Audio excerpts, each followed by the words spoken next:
Jadi ketika fakta-fakta ilmiah sudah meyakinkan, nah, terus ada ayat Al-Quran yang terkesan, karena tidak mungkin ada ayat Al-Quran yang bertentangan dengan ilmu pengetahuan yang meyakinkan.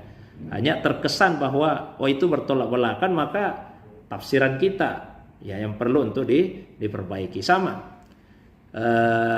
dulu banyak yang menafsirkan, memahami alaq itu segumpal darah. Dipahami alaq segumpal darah. Mungkin sampai sekarang masih ada terjemahan Quran segumpal darah.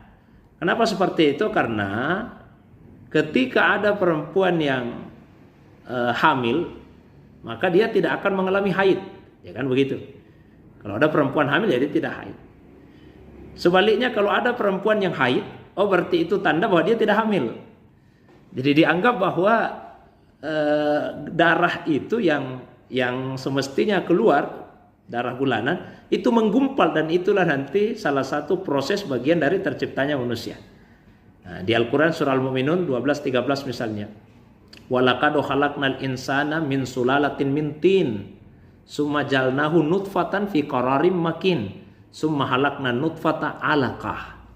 Dan kami telah menciptakan manusia dari saripati tanah. Kemudian kami jadikan saripati tanah itu menjadi spermatozoa yang kami tempatkan dalam qarar makin, tempat yang kokoh, yaitu rahim. Kemudian kami jadikan nutfah itu menjadi segumpal darah. Tapi ilmu kedokteran menunjukkan pada kita, ternyata pada fase itu belum jadi darah. Nah, apakah salah ayat ini? Tidak. Kita kembali lihat apa sebetulnya makna alaka. Alaka itu sesuatu yang tergantung atau sesuatu yang menempel. Ulama kemudian menjelaskan bahwa dimaksud dengan alaka yaitu spermatozoa tadi menempel ke dinding rahim.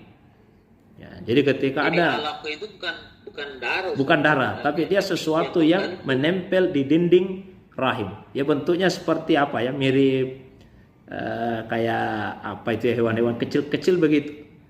Kayak semacam lintah yang kecil-kecil, bentuknya seperti itu, bentuk sperma.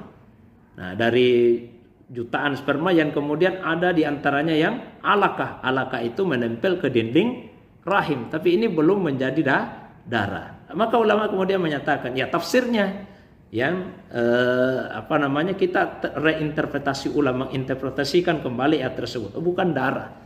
Jadi Quran tidak mengatakan darah, Quran menyebut alaka. Nah, sebagian ulama memaknainya segumpal darah. Ternyata perkembangan ilmu pengetahuan menunjukkan belum jadi darah. Ya, bukan ayatnya yang salah, tapi tafsirnya. Jadi alaka itu adalah sesuatu yang menempel di dinding rahim. Itu makna alaka.